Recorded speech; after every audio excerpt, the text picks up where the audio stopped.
हमारे साथ आप सभी का कार्यक्रम में स्वागत है। और जनवरी की तेजी के बाद फेब में हमने अच्छी खासी मुनाफा वसूली आते हुए देखी, लेकिन मार्च की शुरुआत यहां पर कुछ बेहतर हुई है और वो भी इसलिए क्योंकि चाइना का पीएमआई डेटा यहां पर बेहतर आया है। डॉलर इंडेक्स में फिर से गिरावट देखने को मिली है और बाजार को लगता है कि ऑन ग्राउंड डिमांड अगले क्वार्टर में और बेहतर रह सकती है, क्योंकि इंफ्रास्ट्रक्चर और कंस्ट्रक्शन की जो मांग है वो सीजनल है और अगले क्वार्टर में यहां पर बेहतर रहती भी है। कुणाल, सबसे पहले आपसे ही जानना चाहेंगे और एक एक मेटल यहां पर ले लेते हैं और सबसे पहले कॉपर की बात करते हैं, क्योंकि ये डॉक्टर कॉपर है और ईवीज में, एनर्जी ट्रांजिशन में इसका बहुत बड़ा हाथ भी होने वाला है। तो जो करंट प्राइसेस हैं, जिस तरह की इन्वेंट्री बिल्डअप हमने शंघाई में आते हुए देखी है, इन सम फंडामेंटल्स के बीच आप कहां देखते हैं कॉपर प्राइसेस? जी, जैसे आपने कहा लॉन्ग टर्म डिमांड प्रोस्पेक्ट सभी मेटल्स के बहुत ब्राइट है, specially because of the EV transition. But short term में मुझे कोई भी मेटल में तेजी नजर नहीं आ रही है। जो सबसे बड़ा फैक्टर है अभी जो मेरे हिसाब से वे करेगा, that is the balance sheet reduction by the western central banks. So every month along with the interest rate hike we are seeing the aggressive balance sheet reduction. तो ये बैलेंस शीट रिडक्शन कितना हो रहा है? सो Europe और US दोनों का अगर मिलाए तो एवरी मंथ $130 बिलियन सिस्टम में से आउट हो रहा है।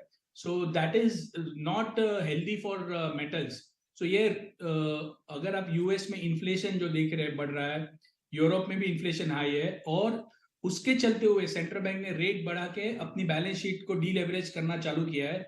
ये सब फैक्टर देखते हुए ऐसा लग रहा है कि आने वाले 2 महीने 3 महीने में कोई लंबी रन अप या लंबा तेजी का माहौल नहीं देखने मिलेगा। जब फाइनेंशियल कंडीशन टाइट होती है, जब लिक्विडिटी सिस्टम में से बाहर होती है, ऐसे टाइम पे ग्रोथ, जैसे जैसे आपने राइटली किया, doctor copper, it's not copper.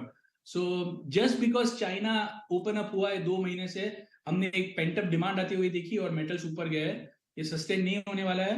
Copper around 780 785 ये लेवल्स पे आपको सेलिंग पोजीशन क्रिएट करनी चाहिए। 800 805 के बीच स्टॉप लॉस रखना चाहिए।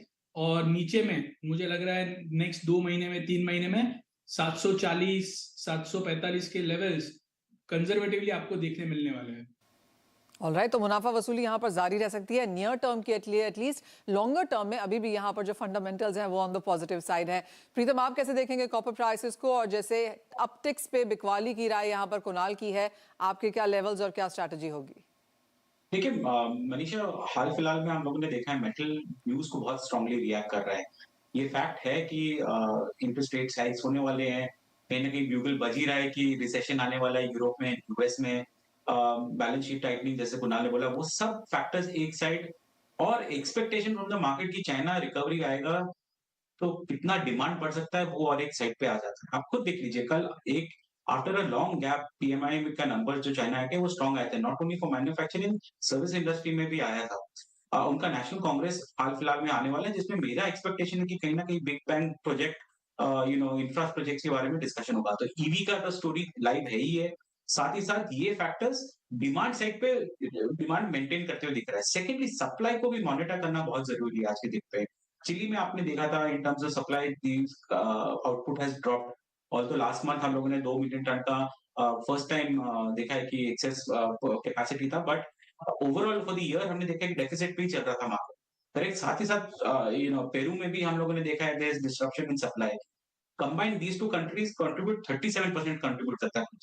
सो डिमांड आते हुए फ्रॉम चाइना, कहीं न कहीं सप्लाई कंस्ट्रेंट के हिसाब से मुझे तो लगता है मीडियम टर्म में कॉपर में तेजी आ सकती है, प्रोवाइडेड द डेटा चाइना से जो आ रहा है रेगुलरली पॉजिटिव बेसिस पे आना चाहिए। हम्म। करेक्ट। तो मुझे ब्रॉडर रेंज में आप पूछोगे तो मुझे लगता है कि broad range is 742 and on the higher side 820 का लेवल है। Okay. Correct. And then medium term मुझे लगता है in dips we can keep buying because ये पॉजिटिव न्यूज़ फ्लो आता ही रहेगा। बाकी उसने बाकी डिस्काउंट कर ही दिया है प्राइसेस में इस सब बाकी न्यूज़ को। ऑलराइट, सेल ऑन रैलीज या बाय ऑन डिप्स, लेकिन रेंज वहां पर कॉपर की सेम बनती हुई नजर आ रही है। अजय, ये तो बात हुई कॉपर पे, लेकिन अगर हम एल्यूमिनियम और जिंक की बात करें तो यहाँ पर भी अच्छी खासी पिटाई फेब के महीने में हुई थी। जैसे कुणाल ने कहा कि पेंटअप डिमांड एक बार बाजार से निकल गई, डेटा कंसिस्टेंट नहीं आया तो बाजार ने बेचा भी है मेटल्स को, लेकिन मार्च की शुरुआत थोड़ी सी अच्छी हुई है। इन स्तरों पर एल्यूमिनियम और जिंक के साथ आप क्या करना चाहेंगे? डेफिनेटली मुझे अगर हम देखें पूरे बेस मेटल में काफी अच्छी वॉलिटिलिटी हम जनवरी से आते हुए देखे, सबसे ज्यादा होप लगी हुई है चाइना से, बट डेफिनेटली काफी ज्यादा होप रहती है तो वहां पे पेसिमिस्टिक भी दिखाई देता है। जिसे रिसेंटली हमने देखा कि प्राइसेस में अच्छे खासे गेन्स हमने एल्यूमिनियम और जिंक में देखे, बट प्राइसेस सस्टेन नहीं कर पाए, बिकॉज एक तरफ इन्फ्लेशन और रिसेशन का जो फियर है वो प्राइसेस को थोड़ा दबाने की कोशिश जरूर करेगा। बट डेफिनेटली अगर मीडियम टर्म लॉन्ग टर्म देखें तो मुझे लगता है दोनों ही मेटल में काफी अच्छी तेजी कंटिन्यू रह सकती है। अगर हम परफॉर्मेंस की बात करें तो अभी तक जनवरी से अभी तक जिंक के अंदर लगभग 2.5 से 3% के आसपास का हमने गेन आते हुए देखा, एल्यूमिनियम लगभग 1% का रहा। लेकिन यही चीज अगर हम पिछले 1 साल की अगर बात करते हैं तो अभी भी कोई बड़ा परफॉर्मेंस दिखाई नहीं दिया है।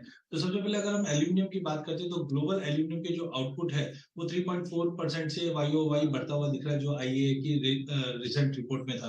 तो मुझे लगता है एक थोड़ा बहुत पुल बैक पॉसिबल है, वापस हम 200-202 के लेवल तक देख पाएंगे। बट जो मेजर चंक है इन्फ्लेशन से या रिसेशन से इकोनॉमी को उभारना है, तो कहीं ना कहीं मेटल के कंजम्पशन आगे जाके बढ़ेंगे। तो मुझे लगता है कि Q3 ऑनवर्ड्स मेटल में एक अच्छी खासी रैली अप करेगी। डाउन साइड रेस्ट्रिक्टेड है, 200 तक के आसपास हम एल्यूमिनियम में देख रहे हैं, but higher side it's still open towards 230-240 zone, जो हम Q3 एंड बियॉन्ड में देखेंगे। वहीं अगर जिंक की अगर बात करते हैं तो जिंक के अंदर हमने सप्लाई को लेकर काफी कंसर्न देखे, इन्वेंट्रीज को लेकर भी देखा, बट एज ऑफ नाउ जो दिसंबर तक के आंकड़े थे ILZ SG के, वहां पे बताया गया था कि ग्लोबल जिंक मार्केट जो है वो डेफिसिट में था, जिसकी वजह से हमने एक रैली ऑलरेडी देख चुके हैं।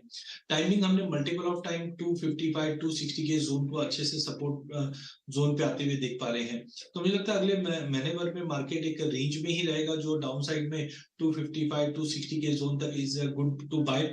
बट ओवरऑल अगर हम Q3 या Q4 या ईयर एंड तक की बात करें तो I am very much bullish for zinc, जो ऊपर में वापस 300 का लेवल ब्रीच करके 315-320 तक के भी लेवल दिखा सकते हो। तो शॉर्ट टर्म में हो सकता है कि जो अभी पॉजिटिव डेटा आ रहा है वो सपोर्ट कर रहा है, डॉलर इंडेक्स में भी फिर से हमने गिरावट आते हुए देख पा रहे हैं। बट ग्रोथ को लेकर थोड़े से कंसर्न्स रहेंगे Q2 में, बट Q3 से डेफिनेटली डिमांड इंप्रूवमेंट होते हुए दिखेगी। ऑलराइट, यानी कि फर्स्ट